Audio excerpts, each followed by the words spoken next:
Hello, everyone, and welcome back to the channel.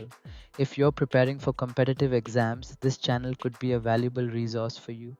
Don't forget to subscribe for regular updates and helpful content.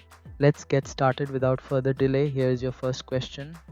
ಪ್ರವೇಶ ವೇಗಗಳಿಗೆ ಅನುಸಾರವಾಗಿ ಈ ಕೆಳಕಂಡ ಸ್ಮೃತಿವಿಧಗಳನ್ನು ಅವರೋಹಣ ಕ್ರಮದಲ್ಲಿ ವ್ಯವಸ್ಥೆಗೊಳಿಸಿ. Option A registers, ಸಿದ್ಧ ಸ್ಮೃತಿಕೋಶ, ದೃಢ ಮುದ್ರಿಕೆ ಚಾಲಕ, ಕಾಂತೀಯ ಟೇಪು. ಬಿ ಸಿದ್ಧ ಸ್ಮೃತಿಕೋಶ, ರೆಜಿಸ್ಟರ್ಸ್, ಕಾಂತೀಯ ಟೇಪು, ದೃಢ ಮುದ್ರಿಕೆ ಚಾಲಕ. ಸಿ ಕಾಂತೀಯ ಟೇಪು, ದೃಢ ಮುದ್ರಿಕೆ ಚಾಲಕ, ರಿಜಿಸ್ಟರ್ಸ್, ಸಿದ್ಧ ಸ್ಮೃತಿಕೋಶ.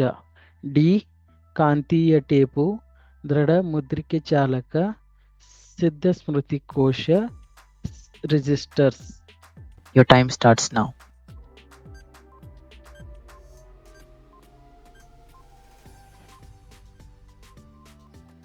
ಸರಿಯಾದ ಉತ್ತರ ಎ ರೆಜಿಸ್ಟರ್ಸ್, ಸಿದ್ಧ ಸ್ಮೃತಿಕೋಶ, ದೃಢ ಮುದ್ರಿಕೆ ಚಾಲಕ, ಕಾಂತೀಯ ಟೇಪು. ಹೆಚ್ಚಿನ ಮಾಹಿತಿ. ರೆಜಿಸ್ಟಾರ್ಗಳು ಇವು ಸಿಪಿಯುನಲ್ಲಿ ನೇರವಾಗಿ ಇರುವ ಮೆಮೊರಿಯ ಅತ್ಯಂತ ವೇಗದ ರೂಪವಾಗಿದೆ. ಸಿದ್ಧ ಸ್ಮೃತಿಕೋಶ ರ್ಯಾಮ್ಗಿಂತ ವೇಗವಾಗಿರುತ್ತದೆ, ಆದರೆ ರೆಜಿಸ್ಟರ್ಗಳಿಗಿಂತ ನಿಧಾನವಾಗಿರುತ್ತದೆ.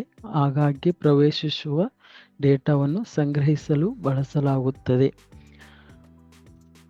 ಮುದ್ರಿಕೆ ಚಾಲಕ ಅಥವಾ ಹಾರ್ಡ್ ಡಿಸ್ಕ್ ಡ್ರೈವ್ ಇದು ಒಂದು ರೀತಿಯ ಸೆಕೆಂಡರಿ ಸ್ಟೋರೇಜ್ ಆಗಿದ್ದು, ಕ್ಯಾಶ್ ಅಥವಾ ರೆಜಿಸ್ಟರ್ಗಳಿಗಿಂತ ಹೆಚ್ಚು ನಿಧಾನವಾಗಿರುತ್ತದೆ. ಮ್ಯಾಗ್ನೆಟಿಕ್ ಟೇಪ್ ಇದು ತುಂಬ ನಿಧಾನವಾದ ಶೇಖರಣಾ ಮಾಧ್ಯಮವಾಗಿದ್ದು, ಇದನ್ನು ಪ್ರಾಥಮಿಕವಾಗಿ ಬ್ಯಾಕಪ್ ಮತ್ತು ಆರ್ಕೈವಿಂಗ್ಗಾಗಿ ಬಳಸಲಾಗುತ್ತದೆ. Let's move to next question. ಗಣಕವು ಅಥವಾ ಡಿಜಿಟಲ್ ಕಂಪ್ಯೂಟರ್ ಈ ಕೆಳಗಿನವುಗಳಲ್ಲಿ ಯಾರ ಸಂರಚನೆಯಿಂದ ಆಧಾರಿತವಾಗಿದೆ? ಆಪ್ಷನ್ಸ್ ಎ ಚಾರ್ಲ್ಸ್ ಬ್ಯಾಬೇಜ್ ಸಂರಚನೆ, ಬಿ ಜಾನ್ ಓನ್ ನ್ಯೂಮನ್ ಸಂರಚನೆ, ಸಿ ಅಲನ್ ಟ್ಯೂರಿಂಗ್ ಸಂರಚನೆ, ಡಿ ಮೇಲಿನ ಯಾರೂ ಅಲ್ಲ. Your time starts now.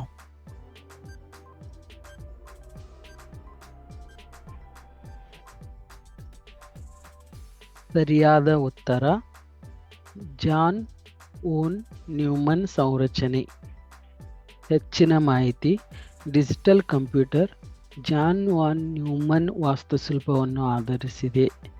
ಇದು ಕೇಂದ್ರ ಸಂಸ್ಕರಣಾ ಘಟಕ, ಸಿಪಿಯು, ಮೆಮೊರಿ ಮತ್ತು ಇನ್ಪುಟ್ ಔಟ್ಪುಟ್ ಸಾಧನಗಳನ್ನು ಒಳಗೊಂಡಿದೆ. ಇದು ಡೇಟಾ ಮತ್ತು ಸೂಚನೆಗಳೆರಡಕ್ಕೂ ಹಂಚಿಕೆಯ ಮೆಮೊರಿಯನ್ನು ಬಳಸುತ್ತದೆ. ಇದು ಆಧುನಿಕ ಕಂಪ್ಯೂಟರ್ಗಳಲ್ಲಿ ಮೂಲಭೂತ ಪರಿಕಲ್ಪನೆಯಾಗಿದೆ. ಚಾರ್ಲ್ಸ್ ಬ್ಯಾಬೇಜ್ ಅವರು ವಿಶ್ಲೇಷಣಾತ್ಮಕ ಎಂಜಿನ್ನ ಪರಿಕಲ್ಪನಾ ವಿನ್ಯಾಸಕ್ಕೆ ಹೆಸರುವಾಸಿಯಾಗಿದ್ದಾರೆ. ಇದು ಆಧುನಿಕ ಕಂಪ್ಯೂಟಿಂಗ್ಗೆ ಅಡಿಪಾಯ ಹಾಕಿತ್ತು, ಆದರೆ ಇದು ಇಂದಿನ ಡಿಜಿಟಲ್ ಕಂಪ್ಯೂಟರ್ಗಳಿಗೆ ನೇರ ಆಧಾರವಲ್ಲ. ಅಲನ್ ಟ್ಯೂರಿಂಗ್ ಕಂಪ್ಯೂಟಿಂಗ್ಗೆ ಗಮನಾರ್ಹ ಕೊಡುಗೆಗಳನ್ನು ನೀಡಿದ್ದಾರೆ, ವಿಶೇಷವಾಗಿ ಟ್ಯೂರಿಂಗ್ ಯಂತ್ರದೊಂದಿಗೆ ಗಣನೆಯ ಸೈದ್ಧಾಂತಿಕ ಮಾದರಿ, ಆದರೆ ಇದು ಡಿಜಿಟಲ್ ಕಂಪ್ಯೂಟರ್ಗಳಲ್ಲಿ ಬಳಸುವ ವಾಸ್ತುಶಿಲ್ಪವಲ್ಲ. Let's move to next question.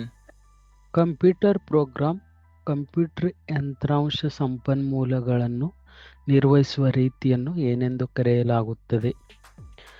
Option A ಸ್ಮೃತಿ ನಿರ್ವಾಹಕ, ಬಿ ದತ್ತಾಂಶ ನಿರ್ವಹಣೆ ವ್ಯವಸ್ಥೆ, ಸಿ ಕಾರ್ಯಾಚರಣೆ ವ್ಯವಸ್ಥೆ, ಡಿ ವ್ಯವಸ್ಥಾ ತಂತ್ರಾಂಶ.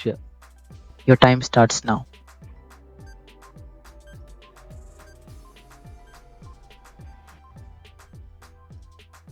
ಸರಿಯಾದ ಉತ್ತರ ಕಾರ್ಯಾಚರಣೆ ವ್ಯವಸ್ಥೆ ಅಥವಾ ಆಪರೇಟಿಂಗ್ ಸಿಸ್ಟಮ್. ಹೆಚ್ಚಿನ ಮಾಹಿತಿ. ಆಪರೇಟಿಂಗ್ ಸಿಸ್ಟಮ್ ಎನ್ನುವುದು ಕಂಪ್ಯೂಟರ್ ಹಾರ್ಡ್ವೇರ್ ಸಂಪನ್ಮೂಲಗಳನ್ನು ನಿರ್ವಹಿಸುವ ಮತ್ತು ಕಂಪ್ಯೂಟರ್ ಪ್ರೋಗ್ರಾಂಗಳಿಗೆ ವಿವಿಧ ಸೇವೆಗಳನ್ನು ಒದಗಿಸುವ ಸಾಫ್ಟ್ವೇರ್ ಆಗಿದೆ. ಇದು ಪ್ರೋಗ್ರಾಂಗಳ ಕಾರ್ಯಗತಗೊಳಿಸುವಿಕೆಯನ್ನು ನಿಯಂತ್ರಿಸುತ್ತದೆ. ಮೆಮೊರಿ, ಪ್ರಕ್ರಿಯೆಗಳು, ಇನ್ಪುಟ್ ಔಟ್ಪುಟ್ ಸಾಧನಗಳನ್ನು ನಿರ್ವಹಿಸುತ್ತದೆ ಮತ್ತು ಬಳಕೆದಾರ ಮತ್ತು ಹಾರ್ಡ್ವೇರ್ ನಡುವೆ ಇಂಟರ್ಫೇಸ್ ಅನ್ನು ಒದಗಿಸುತ್ತದೆ. ಮೆಮೊರಿ ಮ್ಯಾನೇಜರ್ ಕಂಪ್ಯೂಟರ್ನ ಮೆಮೊರಿಯನ್ನು ನಿರ್ವಹಿಸುವ ಜವಾಬ್ದಾರಿಯುತ ಆಪರೇಟಿಂಗ್ ಸಿಸ್ಟಮ್ನ ಒಂದು ಭಾಗವಾಗಿದೆ. ಡೇಟಾಬೇಸ್ ಮ್ಯಾನೇಜ್ಮೆಂಟ್ ಸಿಸ್ಟಮ್ ಅನ್ನು ಡೇಟಾಬೇಸ್ಗಳನ್ನು ನಿರ್ವಹಿಸುವ ಮತ್ತು ಡೇಟಾವನ್ನು ಸಂವಹನ ಮಾಡಲು, ಸಂಘಟಿಸಲು ಪರಿಕರಗಳನ್ನು ಒದಗಿಸಲು ಸಾಫ್ಟ್ವೇರ್ ಆಗಿದೆ.